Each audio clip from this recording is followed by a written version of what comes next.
and welcome to Flappity Flap Podcast with your hosts, Brandon and Sarah. Hello. Welcome.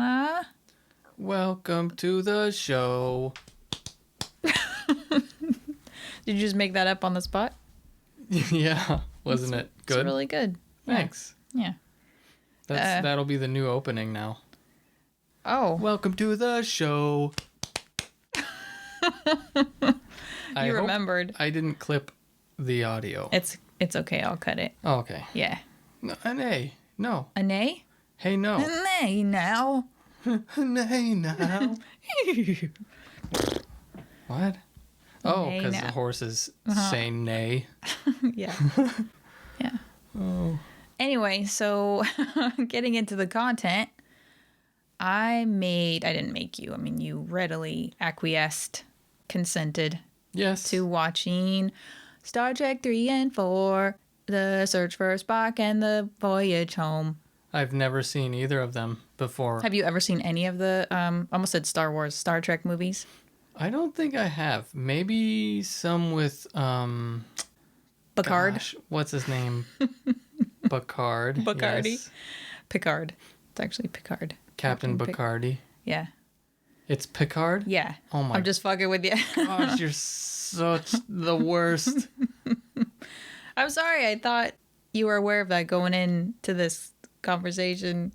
So I think I've only seen the ones with Patrick Stewart. You seen the movies or the show? Probably just the show. I'd like to go back and watch. I think it was a good show, probably. I mean, obviously dated, just like the older one, the first original generation. But yeah, anyway, I didn't want to make him watch 3 at a time because that would be a lot. But I feel like you have to watch 3 and 4 together, back to back. Otherwise, well, there's not really any other way. Anyway, they just go together. And I didn't realize until I looked it up recently that they're both directed by Leonard Nimoy, a.k.a. Captain Spock. And Is it Captain Spock? I kept wanting to call him Dr. Spock, but that's the baby doctor. It is Captain Spock. He's a captain? Yeah. Oh, I don't know. We've had this confusion about like military type rankings or rankings on a ship, but well, Kirk became an admiral, and then he was downgraded yes, he in was downsized. Yeah. the fourth one. Mm-hmm. So then there are 2 captains? Well, How does that work? Like I said, I don't know. I guess he could potentially captain his own vessel or something. Yeah, maybe that's what that means. Okay. Yeah. Anyway, not really relevant I mean, it is relevant, but I kept forgetting that he's not Dr. Spock. He's Captain. You have Dr. McCoy. Yes. So he can't be 2 doctors. Anyway, so in The Search for Spock, at the very beginning, they play the scene from the last movie, which was Wrath of Khan. I thought about putting that on for you, but I felt like you would have a really hard time getting past Ricardo Montalban's fake chest. Who's that? He is Khan. Oh, yeah. And basically he's like this kind of super engineer. I don't know if he's engineered or they're just like a superior race of people. And he's got his group of people, and they're kind of like expelled or what's the word? Exiled? Yeah.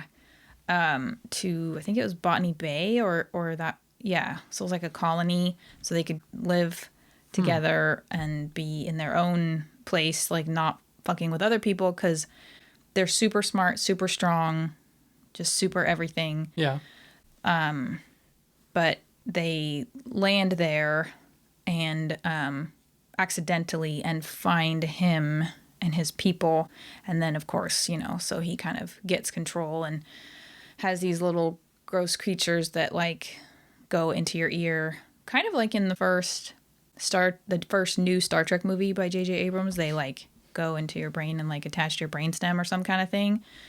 And it's really gross. It, like, traumatized me as a child. So that's partly why I didn't want to watch it. But I felt like... Yeah, I've never been into stuff like that. I can't think of what movie it was that I saw, but somebody was, like, putting a slug into someone's belly button. It was, like, a weird leechy kind of thing. Yeah, probably that. Yeah, to track him or...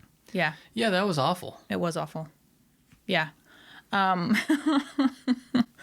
So, where was I going with that? Anyway, so basically at the end of that movie climax is, I think the Enterprise is damaged and, some nerd would be able to tell you what happened, but basically... Hey now, no need for language like that. Some Star Trek nerd would be able to tell you what happened with the ship that required Spock to go into the radiation thing or the core, the ship's The core. reactor was failing or something. Yeah. So none of the humans could go in there because they would die immediately, but he would live long enough to fix it. Yeah. And so, but then still he's die. still exposed. So he was able to save the ship, and then Kirk is separated by glass, and they have their goodbye. So I feel bad for the people who watched that movie in the theater or whatever, and then had to wait however long to see Spock, spoiler alert, come back to life. Yeah, that's true, huh? Yeah. That's a big deal, killing off a main character. Main character, like possibly the most beloved, I would say. Because, Captain Kirk's like the main guy, but I don't know. Spock has a good vibe. Yeah. And it's Leonard Nimoy. Yeah. So he directed both movies, which I was like, oh, of course, because they were awesome. Speaking of Leonard Nimoy. You going to bring up the Hobbit song? Yes. Okay. He didn't do everything. Not everything he did became gold. So when I worked at the tattoo shop, Adam, my manager there, exposed me to all kinds of weird stuff. And Leonard Nimoy singing the Hobbit song is so strange. I think everyone out there listening should check it out because it's so weird. It's so fucking weird. And also he sings Creedence Clearwater Revival song. I think we've actually mentioned that before about how he tries to do the accent. Big wheel, keep on toying. And he fully pronounces it that way. Is that cultural misappropriation? I don't think so. I mean, the guy, Creedence Clearwater Revival is white, right? Yeah, but I'm saying because he's not from Spock, whatever. Louisiana Leonard or whatever. Nimoy's not from the Bayou, and The maybe the Bayou. other guy is. I don't know. The whatever. Is that what that is from? Credence guy? I don't know. Probably. He sounds genuine. Probably. It's but when he does it, it sounds normal, natural. Yeah. So I feel like that's when you decide whether or not to do a thing. Like, is it gonna be convincing? Mm-hmm. And it's not when Leonard Nimoy does it. Yeah. Unfortunately. And he does that I Got a Hammer song. Or if I had a hammer, I'd hammer in the morning. So he stole that from Billy Bass? I'd hammer in the evening. Is that what?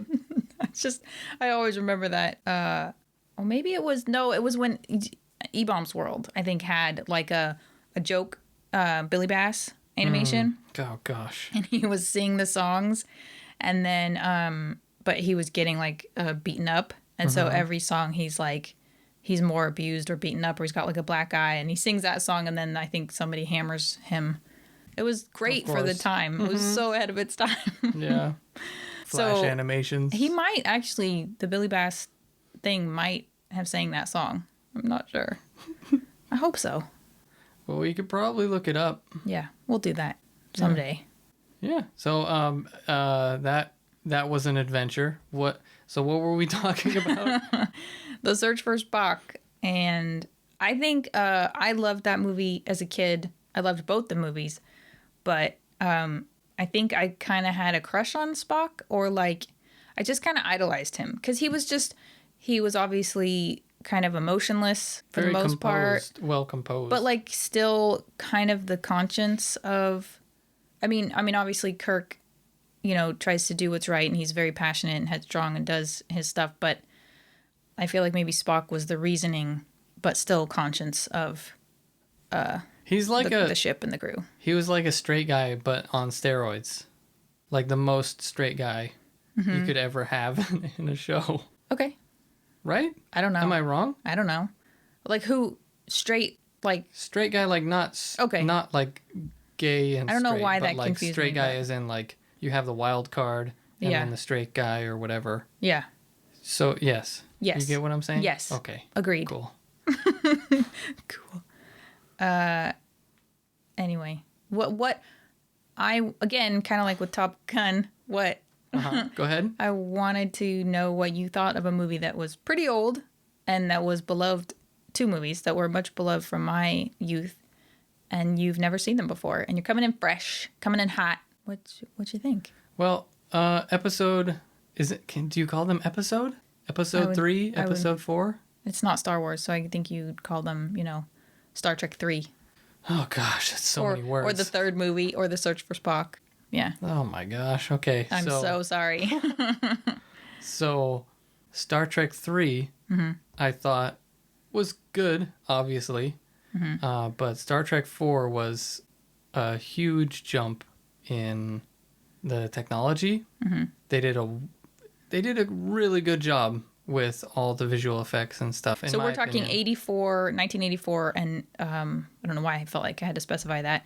1984 and 1986. Yeah. So not a lot of time in between. But they probably had a better budget, Yeah.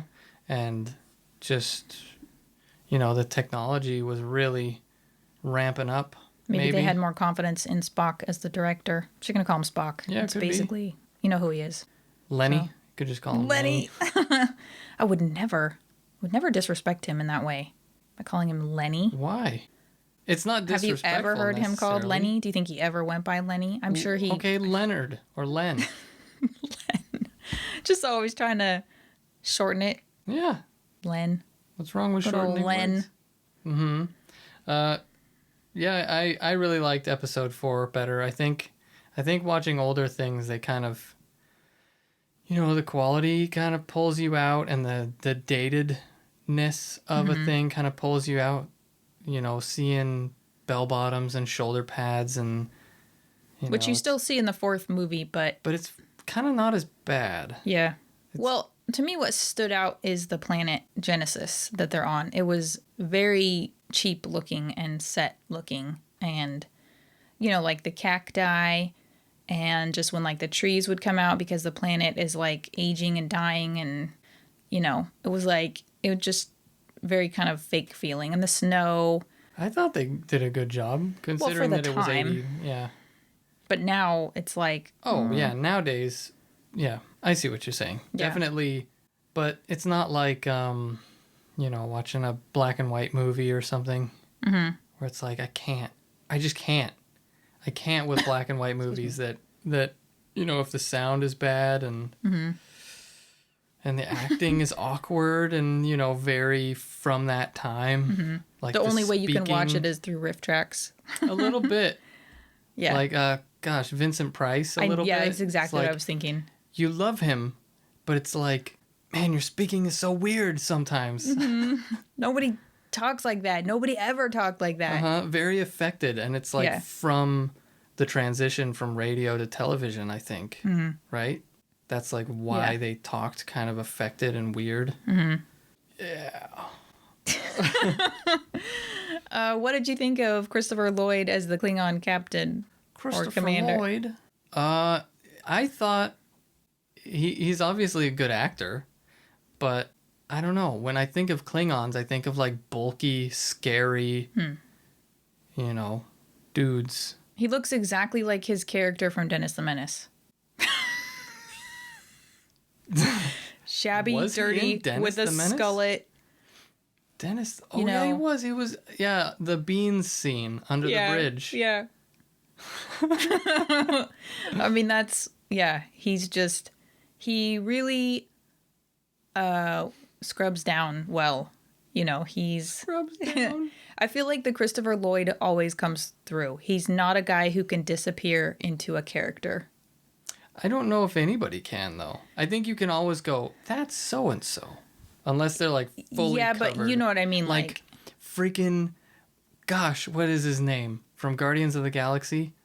The guy that played Groot? Well, but that's not really him. That's just his voice. I know, but I had no idea it was him. I think they modulated it or something. I don't know if they did. His voice is weirdly deep. It's, gosh, what is his name? Do you want me to tell you? Yes. Vin Diesel. Vin Diesel. Such a weird name. So he... Gotta sound like a tough guy who could work on a truck or drive a truck or Is it his real run over name? someone with a truck. I have no idea. Vin Diesel played bet it's Groot. not. How and could I it had be? no idea. And I feel like a lot of people maybe wouldn't know. But that's like, I mean, that's a little different because he's literally not He's not the character. Yeah, true. But I feel like if what I really can't remember things. Christopher Lloyd. If Maybe wait until maybe don't do your nose thing and then try to speak through that. If it Vin were Diesel. Christopher Lloyd's voice, I would be able to tell right away. Yeah. But Vin Diesel, I could not tell. I don't know. I feel like they did something to his voice. I could be wrong, though. He was born Mark Sinclair in Alameda County. He was born in Alameda? Yeah. Crazy. He's a fraternal twin. Paul Vincent. What?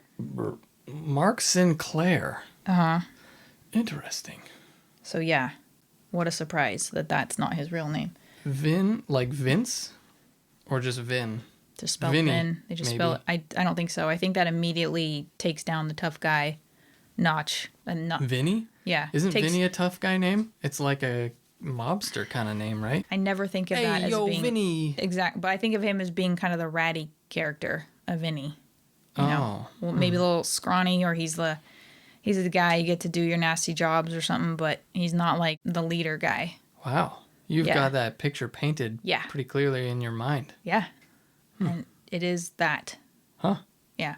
So I guess my point is with Christopher Lloyd, he's always got the wild eyes. Yes. The spitty-ish delivery.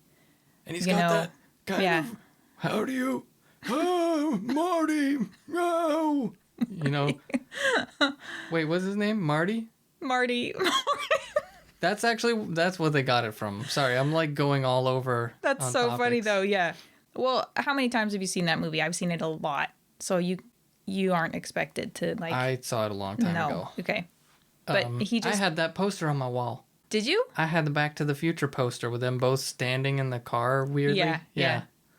Probably with folded arms or something. I would always look at it and be like, why are they both standing in the car? What is happening there? Standing in the car? Yeah. They both had like one leg in the car. Oh, okay. Hollywood magic. Yeah. Okay. Yeah, I just feel like anything I've ever seen Christopher Lloyd in, I almost get a little bit like disappointed because like all I'm gonna see and hear is Christopher Lloyd. I can't get this character. Mm-hmm. And he's just a weird looking. He did a good job though. I mean, maybe that was like the best role, but it definitely made that character more hateable for me because I just find him like he's just weird. He's just like eccentric or something. I don't know. Yeah. Yeah. So, I just really liked some of the scenes with Christopher Lloyd actually. Yeah. Yeah, the one where they're all speaking Klingon. They're like, and then it cuts to this guy and he's like, "Hey, Captain, where should we go next?" or something. I think his voice is a bit tougher than that. It's nerdy, but yeah. It like cuts to this guy, this like very normal man speaking English. It's almost as though he's like undercover. A human undercover as a Klingon. Oh, okay. I don't know. It just kind of pulls you out of it. Oh, okay. And then he's like, "Damn it, Todd," or something. Todd. I forget what he says, and Christopher Lloyd yells at him, but they're speaking English then. Yeah, so they cut back. They cut from... Some movies... It's very abrupt. Some movies do that. They start them out speaking like the native language, and then they start speaking English rather than have captions all the time. I think that's something you should do scene to scene and not like in the middle of a scene. It just felt so abrupt. Yeah. And just seeing his like normal white guy head, like plain, looks like every white guy kind of head, speaking English. It's like, okay, you pulled me out of it. Oh, interesting. You pulled me right out of it. I never even noticed that. I never even noticed that they stopped speaking Klingon. Wow. Yeah. Crazy. I think I guess I was just being too critical. Not necessarily. I mean, I just don't... I think I stopped noticing stuff like that. Like I've told you how when I went to England, and I think because I had been hearing a lot of English accents because my ex-husband is English, and my uncle, my mom's boyfriend, kind of uncle guy, no, guy. I shouldn't have even said that, is English, and we watch a lot of English stuff. And then when I went there, I thought... So he's not your uncle. No. And your mom's boyfriend. No, he's my ex's uncle. I feel like you should clarify. That's how we met. We met through... So, my mom's boyfriend, he has a nephew. I met him. Yeah, there's no weirdness. There's no incest. Yeah, thank you. I didn't want to use the I word, but yeah. The I word. Yeah. But then when we went to England, we lived there for just over a year, and I stopped hearing, like, accents. It's like I would really have to tune in to hear whether someone, because there's a lot of Americans over there, and I worked in London. It's like a smell. You just kind of get used to it. It's so true. It's like, man, it really smells like cheese in this room. And then it just smells like a room. Yeah, you just get used to it. Yeah. But there's a lot of American and other people from around the world, Americans and there's a lot of Americans and other people from around the world working in London. So I was talking to this attorney one time, and I think because he had taken on, like, or just was a more soft-spoken man, you know, maybe he had more of an inflection of an English person than, like, a, you know, very clear, distinct American accent. But I said, oh, you've been to New York or something like that. And then later I was like, he's fucking American. Like he probably came from there or is from there. But I was like, oh, cool. You've been, like, he's not English. I just couldn't, I had a hard time hearing, which is weird because I think I have a decent ear for, you know, music and accents and stuff, but it just became a thing. Cheese. Yeah, I did get used to the smell. cheese. So I guess I just didn't hear the difference between Klingon and English. Okay. I'm colorblind when it comes to race, language. You know, you should try it sometime. Huh. I don't mean it. I figured. Obliviousness. What else did you like or not like? Let me see here. I wrote some notes because I can't remember things. Oh, I was going to say that's very organized of you. Oh, so, the Klingon captain. Christopher Lloyd? Played by Christopher Lloyd. Okay. And Kirk are fighting. And then, so it's a kind of decentish looking fight. I mean, it looks kind of, the choreography is a little weird. It's the usual, like, Kirk, kind of tacky Kirk fight. If it were to be riffed by riff tracks, they would say... if they have. We should watch it if they have. It looks like it was choreographed by my 5-year-old nephew. With, you know, the double-fisted, you know, like... You asked for it. You asked for it. You're like, why doesn't he do the thing? I don't think he did it. He did it, like, double. He hit Christopher Lloyd's shoulders. I think his name's Krug, so it might be easier to call him Krug instead of having to say Christopher shoulders with his fists, but he didn't clasp his fingers together. I think he did that in that Lizard Men episode, which I've only seen it on YouTube, where he clasps his hands and hits the Lizard Man on the head. I think it was just a variation on a theme. I mean, that's how you break your own fingers, I think. That's horrible. So maybe he modified it so he stopped breaking fingers. Just keeps breaking his own fingers. So, Kirk and Krug. Shut up. Kirk and Korg. It sounds like they could have like a spin-off show. Kirk and Korg working together, overcoming differences. I don't like that jingle. I'm sorry. How dare you? Well, you're making fun of me because I don't know. I'm sorry. No, I just like Kirk and Korg. Krug? Is that his name? Shit. I was gonna look it up to make sure because I don't want people to think we haven't prepared for this episode. So, okay. So, should I wait? Oh no, go ahead. I'm listening. I can listen and do some stuff. His name's Krug? I'm trying to look. Where the fuck is it? Yeah, Krug. I think it's pronounced Krug. Kruge. Or would it be Kruge? No, I think it's pronounced Krug. My name's Kruge. So Kirk knocks Krug off of a little cliff kind of thing, and he's dangling there. So Kirk's like... Dangling. grab my hand. And because it's always a hero thing to do. You can't, even though he's a bad guy, you can't just let him. You have to try to help him. Even though he just Yes. had his men murder Kirk's son. Anyway, instead of grabbing Kirk's hand, he grabs his leg, and Kirk falls over in the most comical, flaily style I've ever seen. Just like sort of that overacting kind of like, whoa. Yeah. What? How could you say that about William Shatner? No one in the history of ever has ever said that about William Shatner. Old Bill. Good old Bill. So he falls over, and then he just starts kicking him in the face, saying, "I have had enough of you," as he's kicking him in the face. It was the funniest scene. It was the funniest I could thing not I've seen. understand why you thought that was so funny. The whole thing was just so fucking funny. Just the fight, him grabbing his leg instead of his hand. He's just a piece of shit. The He was flailing- just fighting dirty. Is that what had happened? Yeah. You're hanging from a cliff. You're not gonna win. I think he didn't care. I mean, even, Kirk is saying, the planet's dying around us. Like, let's beam up to your ship and sort this out, man to man. And he's like, let's do it here. And he's like, can't you tell the planet's dying? And he's like, yes, isn't exhilarating. Like, he clearly is not afraid of death. So yeah, and it just as he's saying the line and kicking, it just is so comical to me. Just like, I, and he's kicking him as he's saying, I have had, and he's kicking him then, enough of you. It's just, Sorry, it's just my so chair's funny going. for some reason.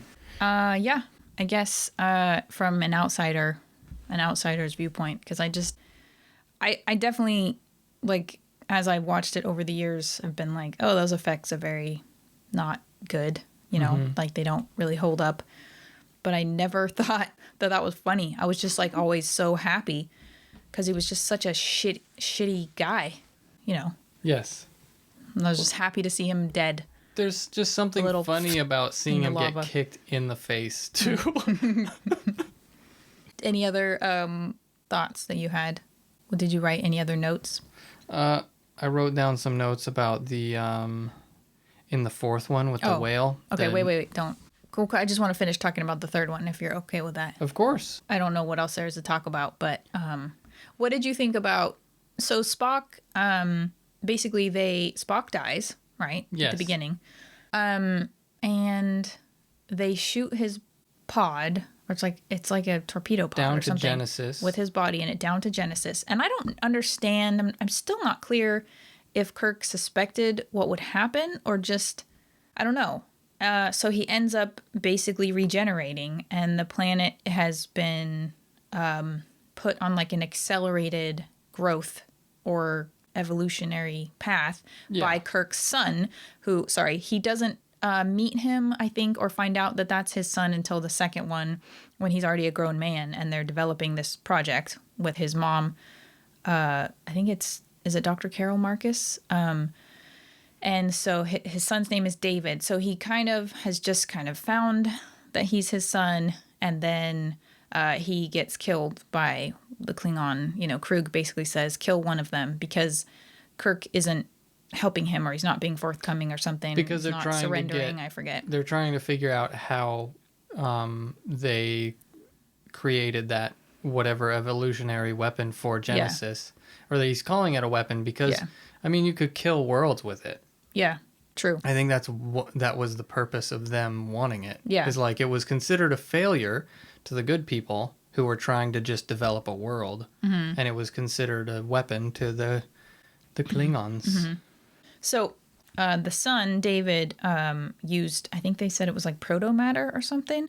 And the Vulcan lady, Saavik, was like, every ethical scientist has deemed that it is unstable and should not be used. And he was like, nothing was working. It wasn't working. So I used this to speed it up. And so he kind of almost pays for his mistake. Like, he's almost kind of redeemed in that way, because she's like, how many have died because of your impatience, Yeah. But he also sacrifices himself and saves Spock, who is growing he's suffering the effects of Ponfar, which is the Vulcan, like, it's like a, I don't know, Vulcan growth spurt or something every 7 years. Every 7 years. Yeah. And also I think actually humans not regenerate. They replace all of their cells, I think, like once every 7 years or something. But I don't think it's quite like that. Like it happens on one day. No, like a snapshot. not at all. Okay. No, it's okay. throughout 7 years. Okay. I just thought it was interesting that Maybe that's why the they little chose parallel. that. Parallel? But also, when Spock is regenerating, I think you had told me about it, and I expected him to be just like dead and coming back to life. Oh. But he was a child. Yeah. He like comes back as a child. He comes back as the lawnmower kid from Honey, I Shrunk the Kids.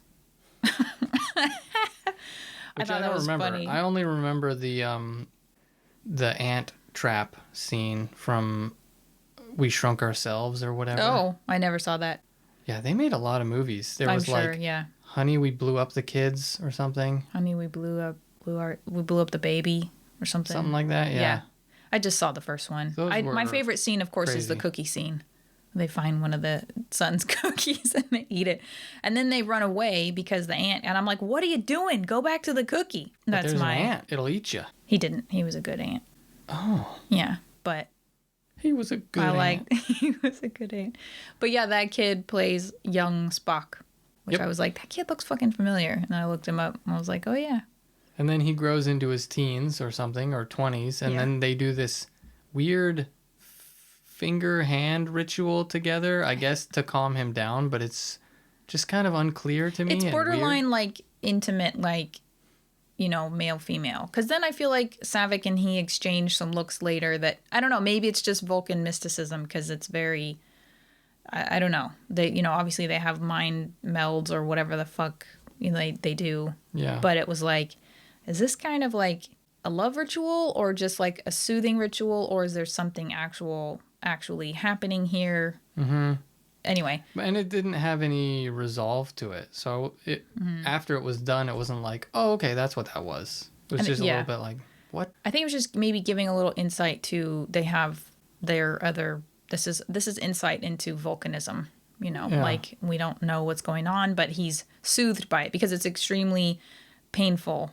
The 7-year thing. So he keeps experiencing it very quickly in the course of a few hours because of the planet's growth, and his growth is like tied to it.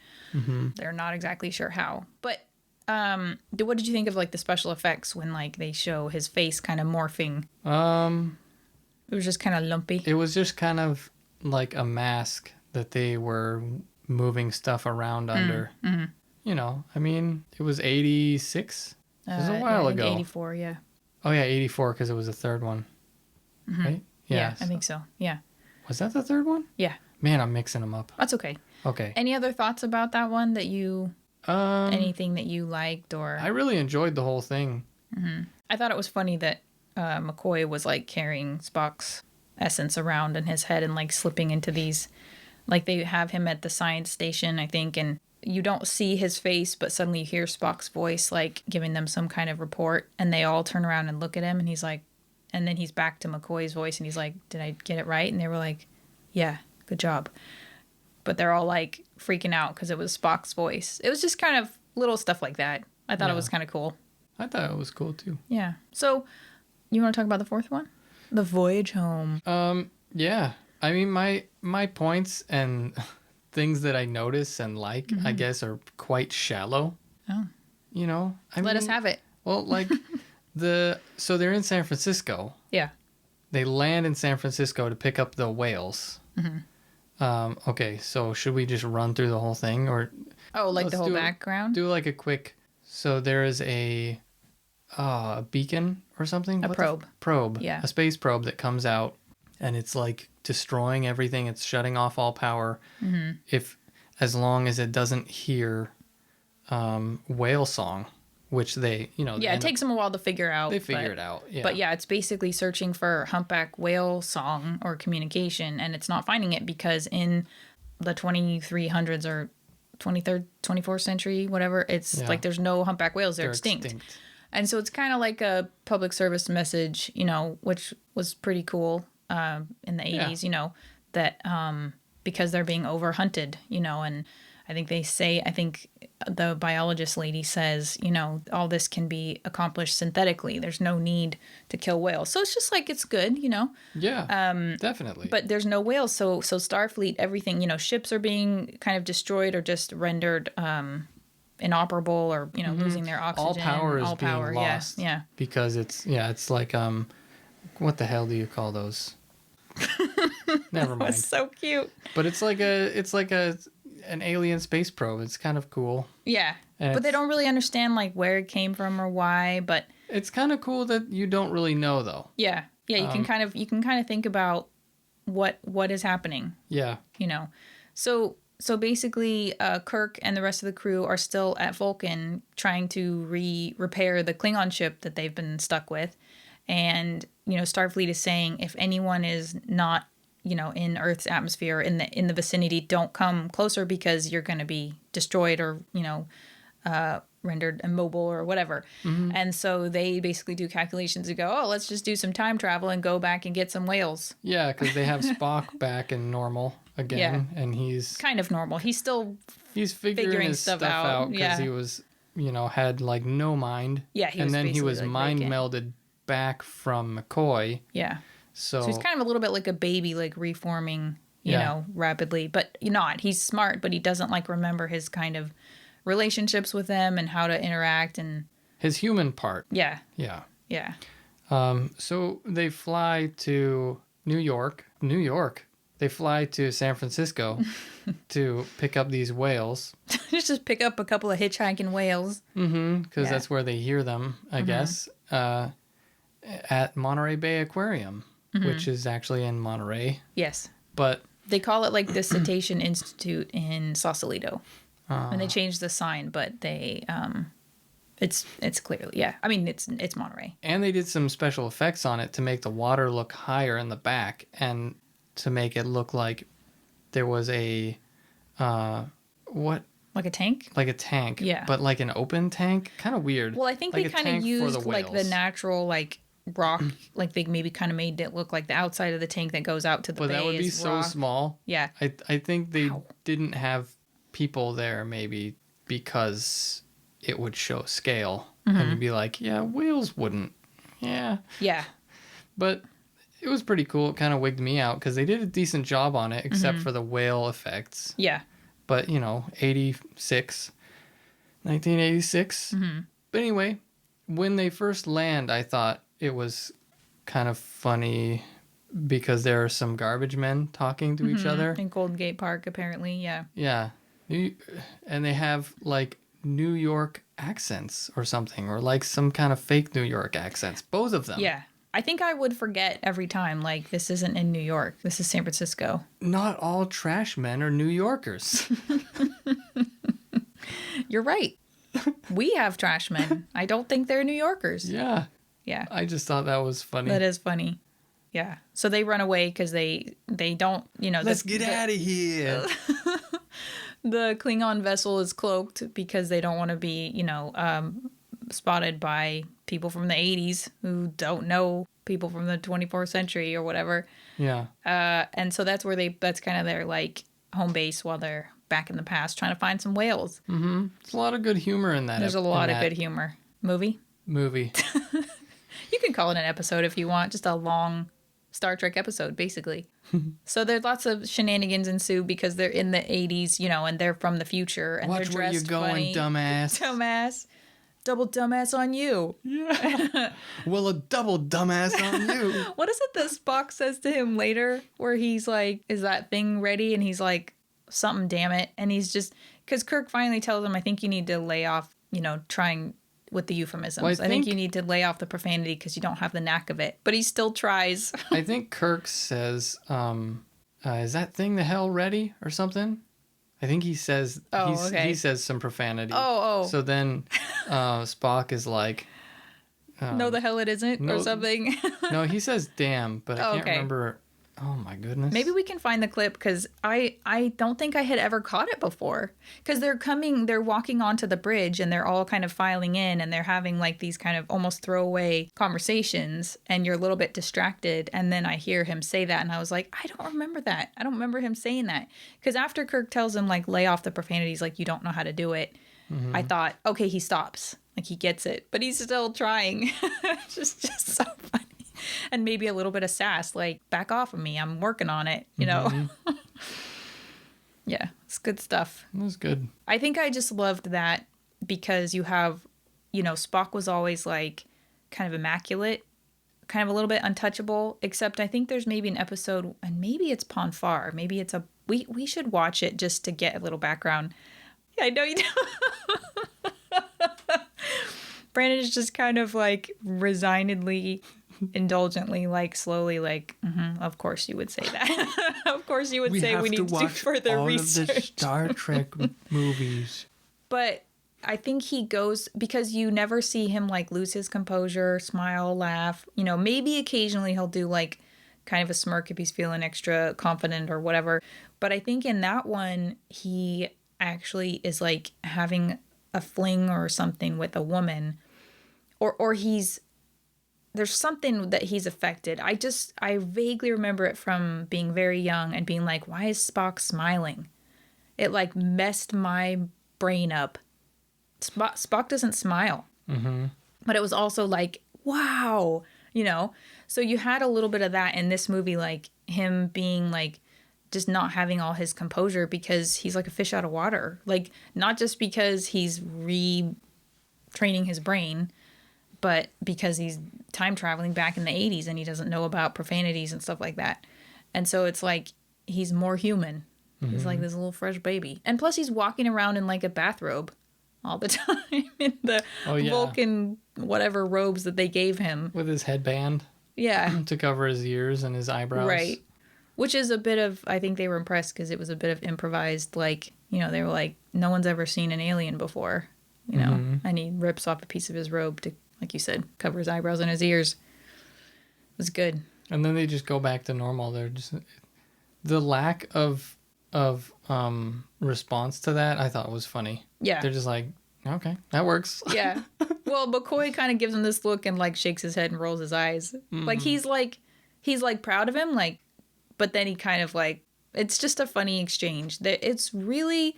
The timing of everything, kind of the emotional aspect, but also the comedic timing is like, who wrote this? Did, you know, and I don't know if that's down to Nimoy as the director or what, but it's what I love so much is because there's just, and I thought that when I showed it to you, that it would just be my nostalgic affection for it. But it's like, it stood up. Yeah. That did. There are subtle little things, like when...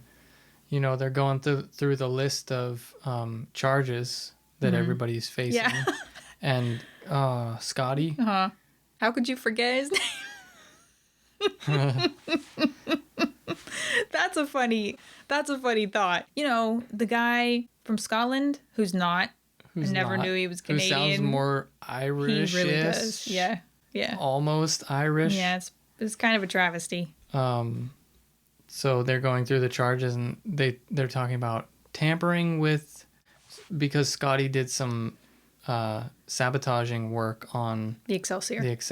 Yeah, so they're panning across all the faces of the crew as they're standing there and they're reading the charges, and of course they pan across Scotty's right when they say sabotage of the USS Excelsior, and he kind of does. What is the look he does? He does a little kind of like oh, that's me. Yeah.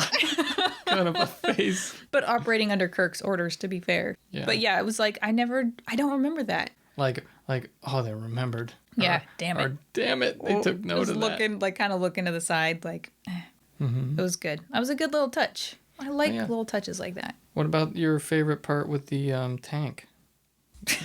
The swimming, you know, humpbacks? Oh, yeah, when Spock was in the tank? No, the humpback. Oh! Yeah, when, so Kirk's, like, basically down in the Klingon, cargo bay? I don't know, what would that be? I don't know. And Probably he's like, the cargo bay. He's like, could we enclose this and fill it with water or whatever? And he's like, well, sure, but why? Scotty says, sure, but why? And Kirk's like, we need to find some humpbacks. And he's like, people? Humpback people? Humpback people. I always fucking thought that was so funny. He's like, whales, Mr. Scott. Whales. This is so good. Would he know what a whale was? That was a lot of W's.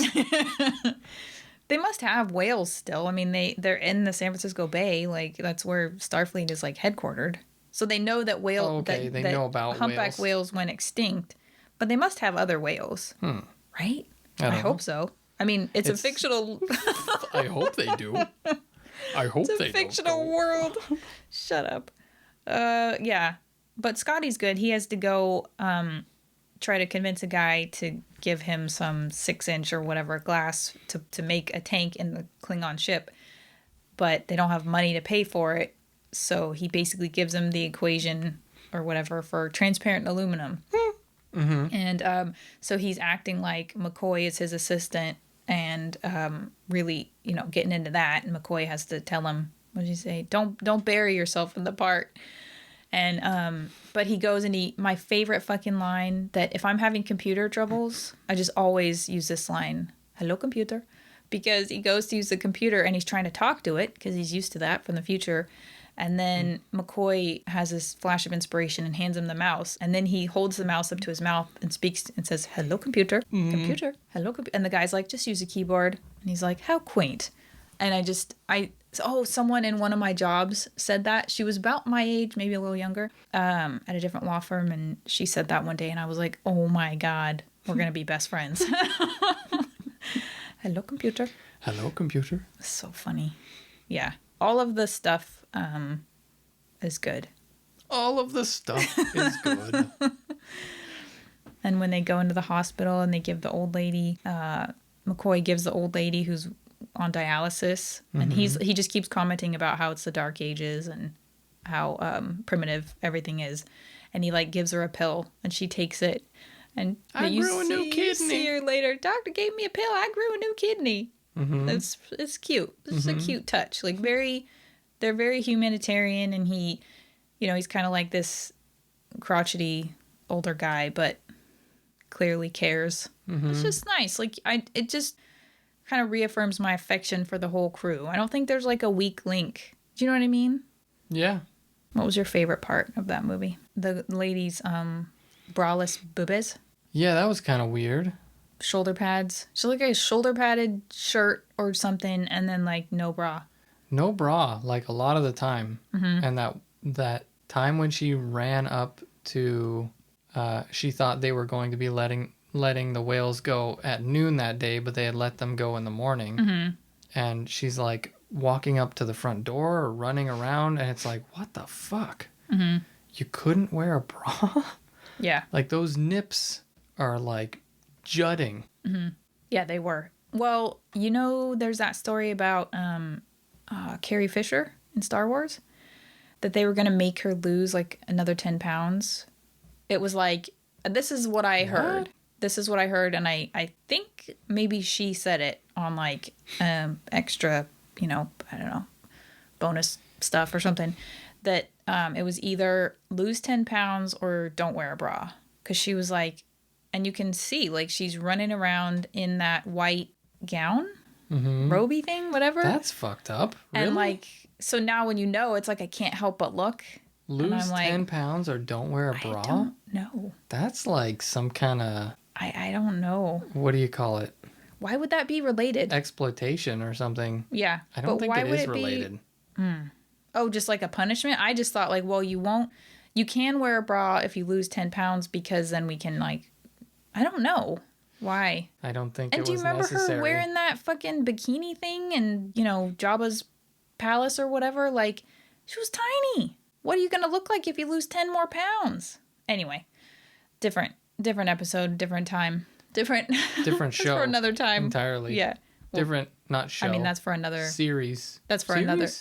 What I'm saying is... Oh, for us. I gotcha. Your little thinking face was really... Shut up. You're cute. Shut the... I feel like we might be missing... Oh, okay. So basically, they land in the water just in time, of course. Kirk has to swim down. Somehow his hairpiece stays in place. And he has to open the... Shots fired. He has to manually or do an override to open the bay doors or something, and the whales swim out, but they're not answering right away. And why don't they answer? Why don't they sing? He's so dramatic. But then finally they start singing. I guess the male sings, and the probe and the male are having an exchange. I think it's interesting. I wonder if there were some little kind of secret type of messages underneath. Oh, Because the last thing the probe did sounded almost like speaking. oh, huh. Something we could look into. Something we Is that probably the voice should it have used? Oh. Something we could look into. Tell your mama I said hi or something. What? I don't know. Oh, that's what the That's probe, what the probe is is saying. saying. Tell your mama I said hi. It's like Aaron's voice. Uh-huh. Aaron's weird. What is that? I don't know. I don't know what it's from. Maybe just Aaron. Well, I From liked Game Glumps.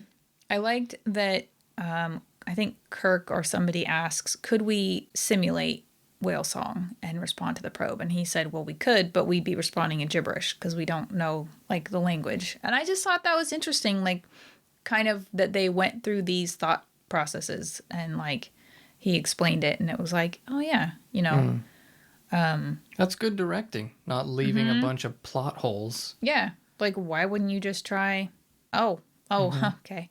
I understand why you have to travel back in time now. I liked the effect when they traveled back in time. They were kind of like, I don't know if it was Kirk's subconscious and kind of hearing all the voices or if it was a little bit of like mind crossover, like, you know, hearing some of their doubts coming into his mind. And, you know, for the time, I thought the effects were really cool. That, you know, with the heads popping up kind of in his mind and then, you know. I think they did a decent job. Yeah. I mean, 3D was pretty new. Yeah. I think around that time. 3D modeling and stuff. Yeah, I just think it definitely has its corny moments, but it's nice when you watch a thing like that and you like are laughing a lot and like kind of impressed. That makes me feel good because you know you just love a thing that's old and but you know it's not gonna necessarily like hold up. I mean, it's Star Trek. You know, Yeah. it's like a huge, gosh, the hell would you Franchise? call it? Yes. Yeah. It's a huge franchise. Yeah. So, I mean, for them to make something that wouldn't hold up would be kind of... Well, they shitty. fucked it with the fifth one. Did they really? Oh God, yeah.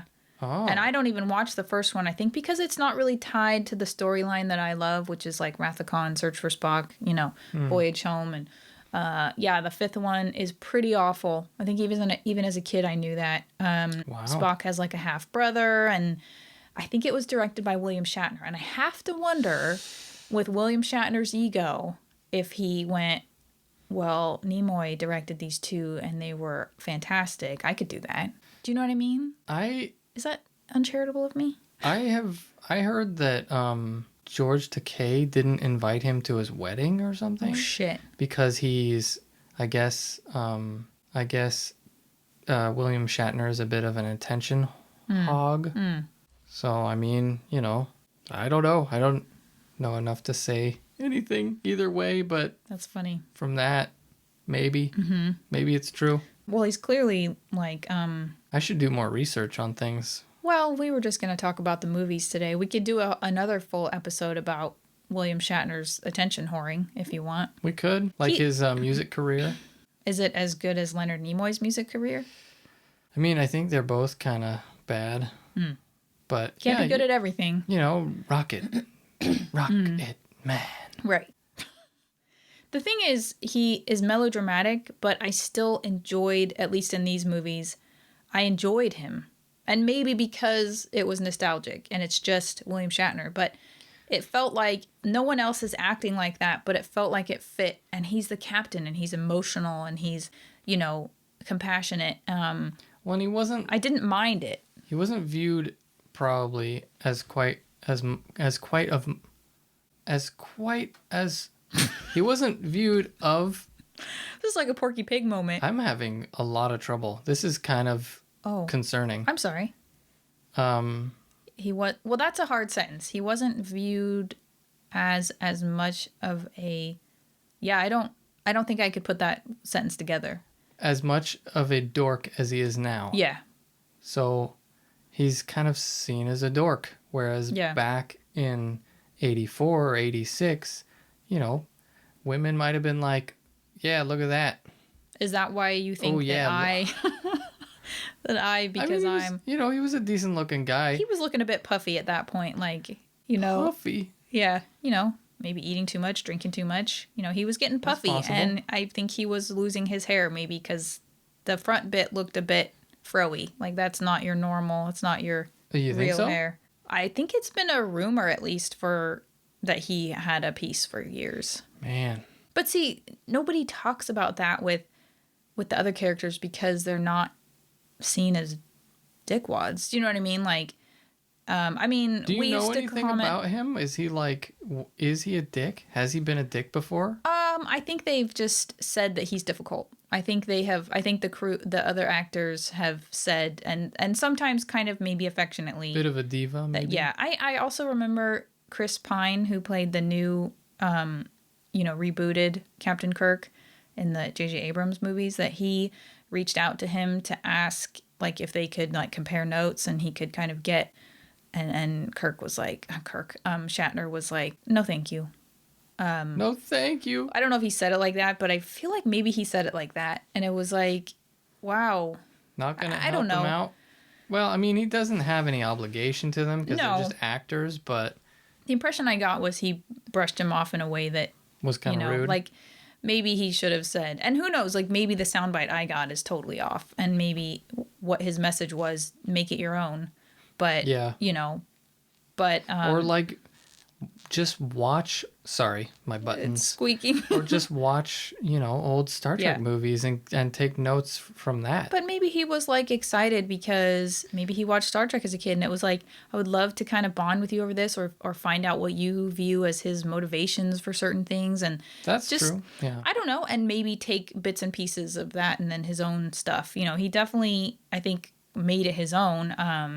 I really enjoy him as Kirk, but I also see him as being very different from Shatner.